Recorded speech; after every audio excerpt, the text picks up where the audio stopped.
The Legend of Northland, Class 9 by Cary Sisters. About the author. Cary Sisters, American poets whose work was both moralistic and idealistic. Alice Cary and Phoebe Cary were also noted for their involvement in women's liberation movement. Alice's first published poem appeared in the Sentinel and Cincinnati Universalist newspaper when she was 18. For 10 years thereafter, she continued to contribute poems and prose sketches to various periodicals with no remuneration. Pobe began to write under Alice's guidance, and her first poem, published in a Boston newspaper, some two-thirds of the poetry was the work of Alice. Their book's modest success encouraged the sisters to move to New York City. A ballad. A ballad is a song narrating a story in short stanzas. Ballads are a part of folk culture or popular culture and are passed on orally from one generation to the next. A Legend of Northland is a ballad. Away, away in the Northland, where the hours of the day are few, and the nights are so long in winter that they cannot sleep them through, where they harness the swift reindeer to the sledges when it snows, and the children look like bears' cubs in their funny furry clothes. The Northland could refer to any extremely cold country in the North Polar region, such as Greenland, the northern region of Russia, Canada, Norway. It is winter season and the Northland is extremely cold. People are unable to sleep because they cannot bear the cold. People harness the reindeer. That means they tie the reindeer with a rope to a sledge so that it can be used for transportation.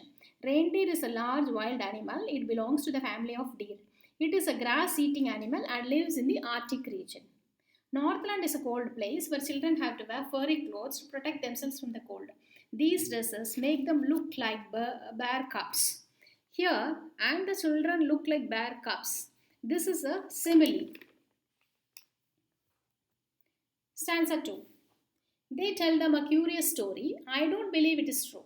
And yet you may learn a lesson if I tell the tale to you. Once, when the good Saint Peter lived in the world below and walked about it, preaching just as he did, you know. In stanza 2, the poet says that he has a story to tell. It may not be true, but yet it teaches a lesson to you all. He narrates a story and says, once upon a time, there lived a saint called Saint Peter. He was just walking across the road, and the story goes this way. Stanza 3. He came to the door of a cottage in travelling round the world, where a little woman was making and baking them on the hearth, and being faint with fasting for the day was almost done.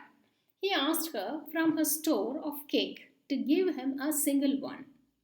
In stanza 3, St. Peter came to the door of a cottage and saw a little woman baking cakes. Hearth here refers to a fireplace. It can be compared to a baking oven. He asked the lady to give him a piece of cake. St. Peter was hungry since he was fasting for the day. He asked the lady to give him a single piece of cake. Stanza 4. So she made a very little cake, but as it baking lay, she looked at it and thought it seemed too large to give away. Therefore, she needed another and still a smaller one. But it looked, when she turned it over, as large as the first had done.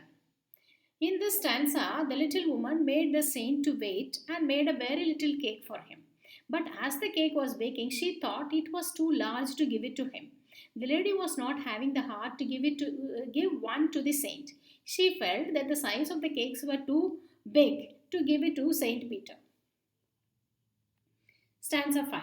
Then she took a tiny scrap of dough and rolled it flat and baked it thin as a wafer. Here, baked thin as a wafer is also a poetic device, a simile. But she couldn't part with that, for she said, my cakes that seem too small when I eat of them myself, and yet too large to give away, she put them on the shelf. In stanza 5, the lady behaved miserly and kept decreasing the size of the cake. At last, she did not give him anything to eat. Stanza 6. Then good Saint Peter grew angry, for he was hungry and faint. And surely such a woman was enough to provoke a saint. And he said, you are far too selfish to dwell in a human form, to have both food and shelter, and fire to keep you warm. The saint said that she was too selfish to live in a human form and to have food and shelter. Therefore, he punished her and changed her into a bird. She became a woodpecker Actually, the woman did not know who exactly Saint Peter was. Stanza 7. Now you shall build as the birds do, and shall get your scanty food, by boring and boring and boring all day in the hard dry wood. Then up she went through the chimney, never speaking a word, and out of the top flew a woodpecker, for she was changed to a bird. We often say that the birds have freedom, but birds' life is not so easy as it sounds. They do not have permanent shelter, they have to build a nest every year. They have difficulties in finding food, and more often they do not get sufficient food to eat. Here, this lady was changed into a woodpecker by the curse of Saint Peter. Because of the selfishness, the woman was cursed to live the life of a bird and never find sufficient food to eat. The word boring here refers to the act of drilling holes by the woodpecker.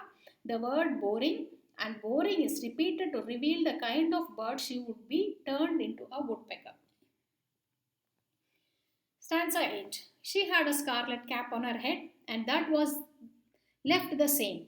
But all the rest of her clothes were burned, black as a coal in the flame. And every country schoolboy has seen her in the wood, where she lives in the trees till this very day, boring and boring for food. When the woman turned into a bird, at the time she was wearing a red colored cap on her head. This cap was there on the bird's head, but the woman's remaining clothes had burned and turned black in color. Just like coal, people who live in the country said, even the small children who go to school see this kind of a bird in the woods. They see that she stays there all day and keeps on digging the wood with her beak to collect her food. Whenever any child sees this kind of a bird, then his elders tell him the story. They say that the bird used to be a woman earlier. She was very greedy, and so she was cursed by Saint Peter and turned her into a bird. They got the lesson that they should not be greedy. Thank you. For detailed notes and question and answers, log on to edugurunotes.blogspot.com.